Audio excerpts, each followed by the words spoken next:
নমস্কার, আমার চ্যানেলে সবাইকে অনেক অনেক স্বাগত।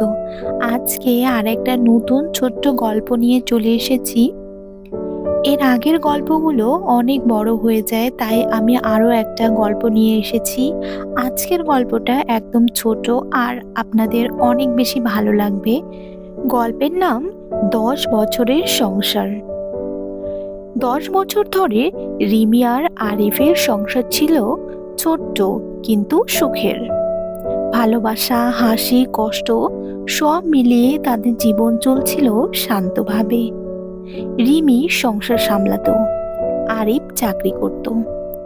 তাদের একমাত্র মেয়ে তিথিকে নিয়েছিল ছোট্ট স্বপ্নের পৃথিবী। রিমি কখনো নিজের কথা ভাবেনি। স্বামীর পছন্দ, সন্তানের ভবিষ্যৎ এইসব নিয়েই ছিল তার দিনরাত। কিন্তু সময়ের সঙ্গে সঙ্গে আরিফ বদলে যেতে লাগলো। আগের মতো আর কথা বলতো না, বাসায় ফিরতো দেরি করে, মোবাইল সব সময় লুকিয়ে ব্যবহার করত। রিমি বুঝতে পারছিল কিছু একটা বদলে গেছে, কিন্তু বিশ্বাস করতে চাইতো না। একদিন রাতে আরিফ নিজেই বলল, আমি অন্য একজনকে ভালোবাসি, আমি আর এই সংসার করতে চাই না। রিমির মাথায় যেন আকাশ ভেঙে পড়ল। ১০ বছরের সম্পর্ক, এত ত্যাগ, এত স্মৃতি, সব কিছু মুহূর্তেই অর্থহীন হয়ে গেল। কিছুদিন পর আরিফ ডিভোর্স দিয়ে চলে গেল সেই নতুন মানুষের কাছে। চারপাশের মানুষ রিমিকে করুণা করত। কেউ বলতো, স্বামীকে ধরে রাখতে পারলে না। কেউ বলতো, নারীদেরই একটু বেশি সহ্য করা উচিত। রিমি অনেক কেঁদেছিল, অনেক রাত না খেয়ে কাটিয়েছে। কিন্তু একদিন সে আয়নার সামনে দাঁড়িয়ে নিজেকেই প্রশ্ন করল, যে মানুষ আমার ভালোবাসার মূল্য বোঝে না, তার জন্য আমি কেন নিজেকে শেষ করে দেব? সেদিন থেকেই রিমি নতুন করে শুরু করলো।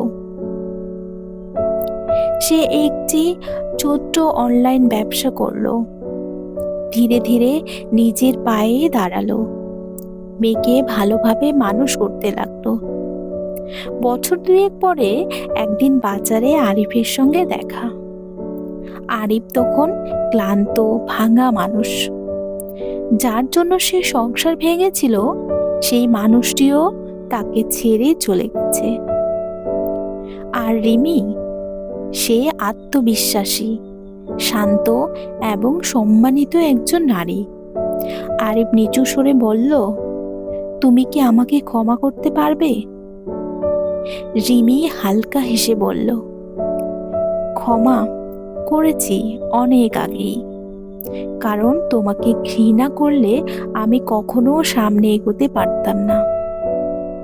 তারপর সে মেয়ের হাত ধরে সামনে এগিয়ে গেল। এই গল্পে শিক্ষণীয় কথাগুলি হলো, যে মানুষ সত্যিকারে ভালোবাসে সে কখনো প্রতারণা করে না। নিজের সম্মান ও আত্মবিশ্বাস কখনো হারানো উচিত নয়। জীবনে কেউ চলে গেলে জীবন থেমে যায় না।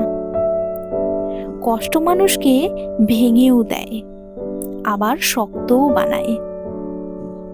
তাহলে আজকের গল্পটা কেমন লাগলো অবশ্যই কিন্তু কমেন্ট করে জানাবেন।